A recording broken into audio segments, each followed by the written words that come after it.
Hello, welcome to my new series. This is called Pre-Workout Talk, where I get to speak with exciting people whilst we wait for the pre-workout to kick in so that we can have a training session and just have some bro talk and hopefully educate and benefit you guys at the same time. It is pretty late at night. It's probably around 8 p.m. So I'll be having only two scoops of the Pump Daddy. Now, this is a powerhouse of a pre-workout. So I'm gonna drink my pre-workout, and I'm gonna head over to the studio that we set up, and I'm gonna have an interesting conversation with our very first guest. So join me. All right, so this is episode uno, and your guest, I'm your guest. We don't have guests yet. We're starting with a low budget, but we have two cameras. Camera two, Tyler, the man operating at camera one, Jordan, and they're going to be asking me questions, which is going to get you guys just to know me a little bit better. And by the next episode, we'll have a guest for you. Okay, so to start off, how are you doing today and how are you feeling? I feel great. Today is a good day because I tell myself that every single morning, positive affirmations. But really, weather is fantastic. It's a really pleasant time of year. I got up early today. A lot of you probably don't know, but apart from being a content creator, I actually have a day job, and that's over at Rise, where I'm a co-owner. I head up strategy and marketing, so I oversee all of the content that the team puts out there. But I like it. I have a good routine, and I like structure, to be honest with you. But it's a good day. We're gonna get a workout in, so obviously something I look forward to. Let's say I have a slight addiction to training, so always have these little milestones throughout the day that kind of keep me going. And the next one is coming up soon. So you're not based in the United States. How are you adjusting to living here? I have been living here for exactly a year. And I've been in and out of the country over the past 2 to 3 years, but have been residing here for 1 year now. And by now I think I've localized very well. It was a little bit to get used to in the beginning, the culture, considering that I spent the last 37 years of my life in South Africa. So coming to a new country took some getting used to. The culture here is very different. I mean, the culture across the United States is different, but particularly in Texas.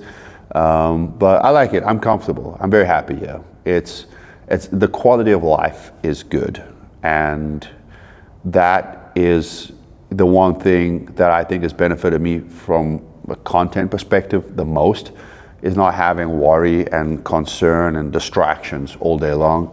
Kind of just have a clear head, and that helps. That helps a lot. It helps with the creative side of things too. You mentioned South Africa. What do you miss the most about South Africa? What I miss the most about South Africa, number one, I'd have to say the people.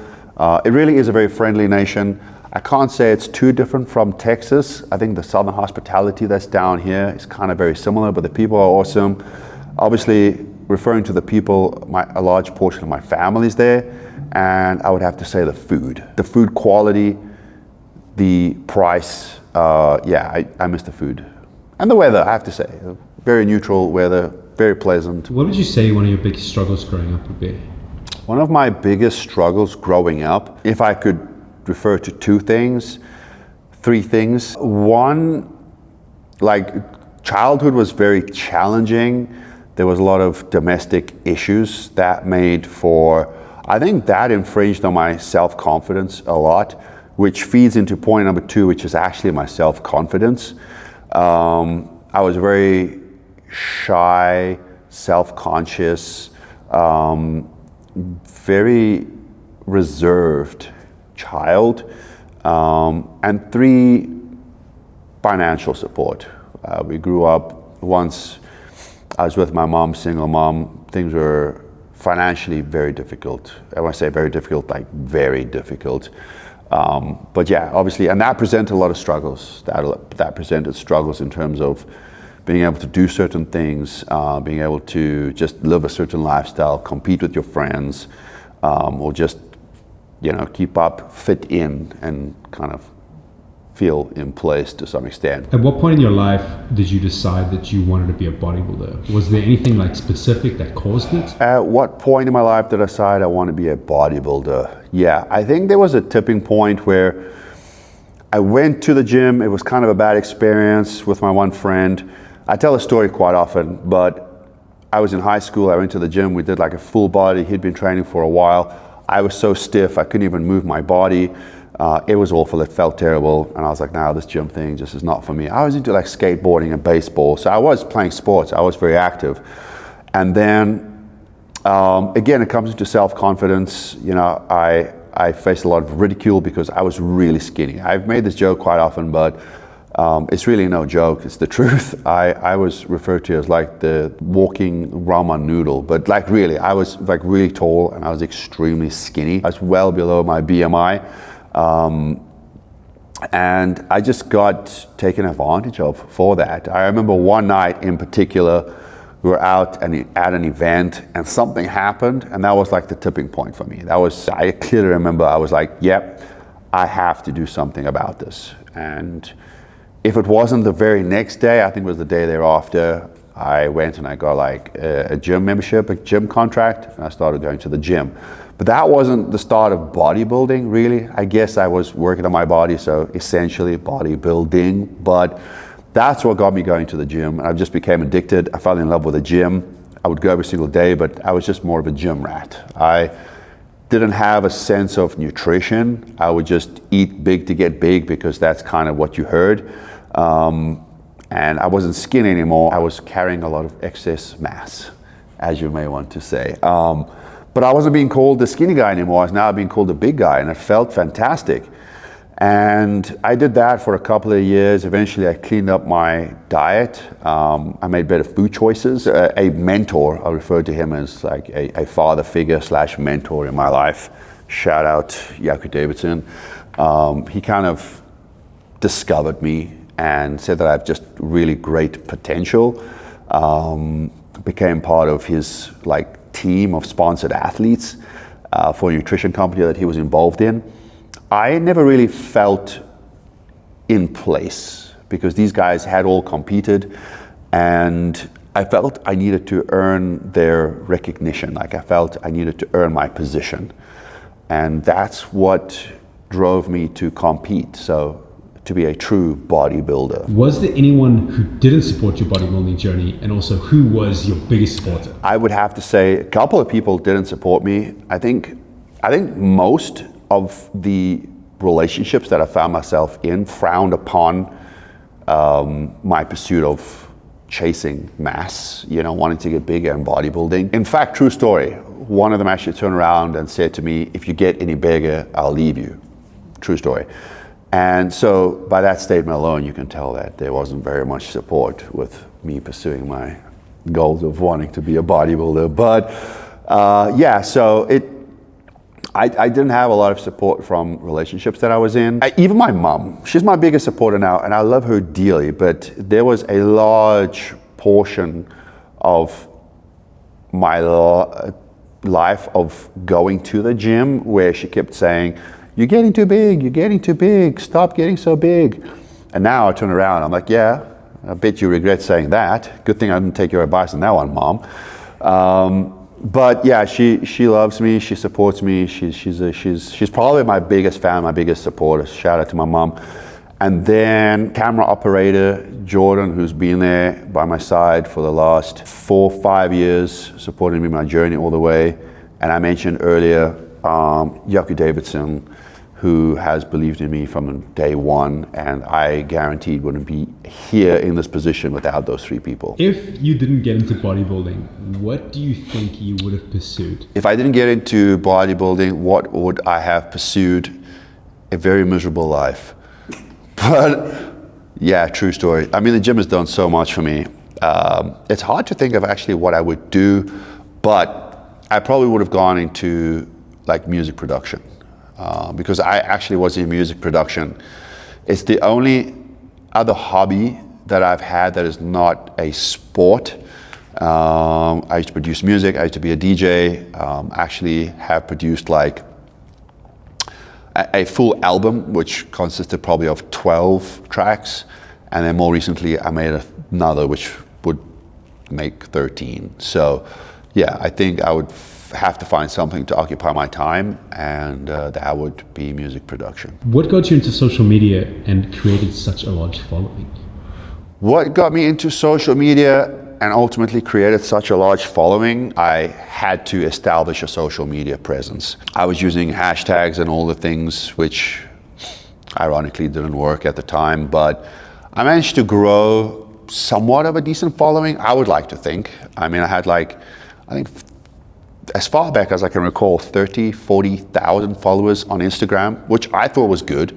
And I thought it was good because coming from South Africa, and I don't speak down on the country when I say that, but we don't have the same opportunities that people have in America when it comes to social media. You know, you win a bodybuilding show and you get a bag of rice. And I wish I was joking when I said that. A lot of the sponsored athletes, I mean, I was sponsored and I would get free product. You know, they just, the means to support the athletes is not the same as it is in a first world country like this. But still, it was an achievement. I was sponsored, and at the time, like I mentioned, starting out, I didn't have the finances to necessarily support me and to buy these supplements. So still, I saw it as a benefit. But there was a gentleman, Yaku de Brain. Shout out Yaku de Brain. Yaku de Brain, he was probably one of the first South Africans, I don't even want to say in the fitness industry, but probably on social media in general. That's a bold statement. Don't hold my word to it. But he was probably one of the first South Africans to reach like 1 million followers. And he got on early days, Sergio Constance and the guys. And everyone said that no South African would ever do it again. He got on at the right time. The guy had a phenomenal physique, tremendous physique, but everyone said he got on at the right time and no one would ever be able to do it again. He was one of the early adopters, not to take away from his glory, but no one said everyone would be able to do that again. So there was never the expectation of ever gaining up to 1 million followers. I was told relentlessly that it's not possible. And I didn't ever think I would be able to earn from social media either, but I just enjoyed making content. I never thought I'd be in this position, but COVID, the pandemic, a lot of people were not working and had a lot more time to spend on their phones. And I kind of made it my mission and purpose to get people off the couch, and if the gym was closed, if the gym wasn't open, just to get them active. You said in another video that you struggled talking to the camera in the beginning. Do you think that's changed at all? And can you tell us a little bit more about that? Yeah, struggle talking to the camera. Yes, I hated it. I absolutely dreaded it. In fact, just public speaking itself, you know, again, I think this goes back to kind of, you know, my grassroots of being young and being so insecure. The camcorder used to come out at family functions, and I used to scatter. Myself and my sister, she can relate. She still hasn't overcome her fear. She refuses to do any sort of social media. But yeah, I couldn't tell you where it comes from or why it's there. But I remember the first YouTube video, and this is the reference that you've given here in terms of the, you know, where I struggled. The first YouTube video I filmed, I think took 3 days, and it was probably 5 minutes long. It took me 3 days to film because I had the inability to talk to the camera the way I am now. So I would think I've come a long way since then, considering how smooth these answers are rolling, but it's taken some time. It's taken a lot of time, and it's taken a lot of practice, and it's taken a lot of frustration. It's a skill set that I've had to develop if I wanted to ultimately pursue this role as an influencer. So yeah, I've come a long way. What advice do you have to anyone that wants to pursue social media? What advice do I have for someone wanting to pursue social media? Work hard, work very hard. You want to work extremely hard to gain traction to your channel so that you can get some sort of momentum and growth. And then you're going to want to work really fucking hard to sustain that. You know, a lot of people, from what I've seen, get lucky and they have their moment of fame, and then they kind of pull back thinking that it's going to be there forever, but it's not. That's the hard truth. You actually have to work harder at it than what you did in the beginning, because once you've had your moment of fame and glory and you're not trending anymore. Likes come for free when you're trending. People like your post for the sake of liking your post. They don't like your post because you're making good content. So at some point, you're gonna have to work extremely hard to stay relevant and to actually put out good content so that you can make this as sustainable as possible for yourself. There's a lot of tricks and tools and things that you can learn about how to understand the algorithms, how you can actually make better content. But if you don't have a good work ethic and if you don't work hard, that means nothing. It's worth nothing. On to our last question. If you could go back in time and have a conversation with 18-year-old Noel, what would you say? If I could go back and have a conversation with 18-year-old Noel, I would tell him to invest in Bitcoin. But apart from that, I would say focus on your nutrition, because some of the best results I saw in my physique, totally miraculous progress that I'd seen in my physique, is when I actually focused on my nutrition, when I understood nutrition. I would say take more risks, because I do feel I've forfeited a lot of opportunities in my life because I spoke myself out of my own success. I was too overcome by the obstacles, and I wasn't relentless enough in my pursuit to accomplish my goals. I always said I don't have the financial backing, which may stem from the fact that I grew up without the financial backing, but that's no excuse. I've learned that now. A lot of things that I spoke myself out of actually could have been overcome if I was determined enough. So yeah, work hard, take risks, understand nutrition, and invest in Bitcoin. So that's it. Hope you guys enjoyed this video. As always, I hope you gained something from this. If there's someone that you would like to see on, if there's someone that you would like to see me interview with, let me know. I have guests that I've identified. So we're going to make this series as exciting and entertaining as possible for you guys. So if there's anyone in particular that you guys would like to see on the show, we'd love to try and make that happen for you. So please comment their name down below. All right, you guys know what to do. Support a creator, show some love, hit the like, share, subscribe, do your thing there. We really appreciate your support. And I have to go here to work out now. I'm absolutely tweaking. The beta-alanine kicked in a short while ago. So time for me to go get a workout. Bye-bye.